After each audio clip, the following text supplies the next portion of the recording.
Trevor the traction engine is old-fashioned, but he doesn't care. He knows that he is really useful, like his friend Edward, the Blue Engine.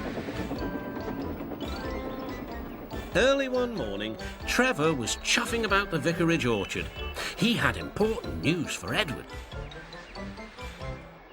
The vicar says that not all children are able to have holidays by the sea, so he's having a garden party to raise money for a seaside trip. I'm going to be the star attraction, chattered Trevor, giving rides to all the visitors. The vicar is putting up posters all about it. I'd like to help too, sighed Edward, but without my rails I wouldn't be much good at a garden party. It was a beautiful day, but Edward was worried. I wish there was something I could do for the party, he said. I'd like to be helpful like Trevor. Edward's driver laughed. You're helpful in your own way, and that's on the railway. Next day, it was Trevor's turn to look disappointed. He had bad news. The vicar's been so busy, he forgot to put up the posters. Now no one will know about the party. But Edward had an idea. Don't worry, he said. Everything is going to be all right. Then he explained to his driver. The vicar can paste his posters on my cab and coaches, so wherever I go, they'll go too. Well done, Edward, said his driver. I'm sure the Fat Controller will agree. As indeed he did. Edward steamed happily through the stations, collecting his passengers. Look, they said, the vicar is holding a party. We must go to that. Later, Trevor was resting in the orchard shed when Bertie rolled by. Hello, Trevor. Why are you dozing there like an old stick in the mud? I'm not dozing, I'm resting, replied Trevor. Then he told Bertie about the vicar's party. I'll be there too, boasted Bertie.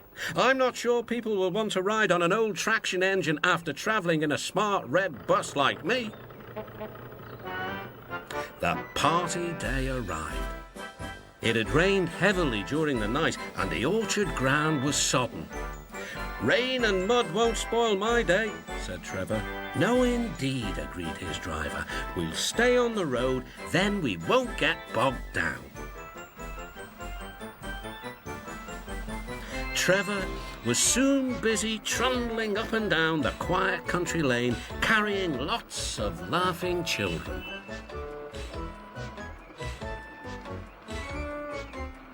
He was just turning a corner when he heard Bertie. Hello, old-timer. I'm taking everyone to the party. Edward's idea is really working.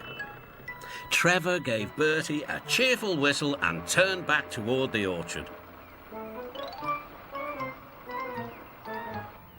Then there was trouble. Help! I'm stuck! Shouted Bertie. His wheels had sunk deep in the orchard mud. Terence the tractor arrived just in time. I'm the one who has to plough fields, laughed Terence. We'd better get you out. Using strong ropes, Terence and Trevor pulled Bertie clear of the mud. This will teach Bertie a thing or two, Trevor chuffed to himself. At last, Bertie was on the road again. Thank you, Trevor, he laughed. You're not a stick in the mud at all. No, smiled Trevor, but you were, just for a little while. That evening, the vicar arrived to see Edward and his driver. Thanks to your good idea about the posters, hundreds of people paid to come to the party. We've raised lots of money for the children. Edward was very pleased, and Trevor fell happily asleep, thinking of all the children who would now get to the seaside at last.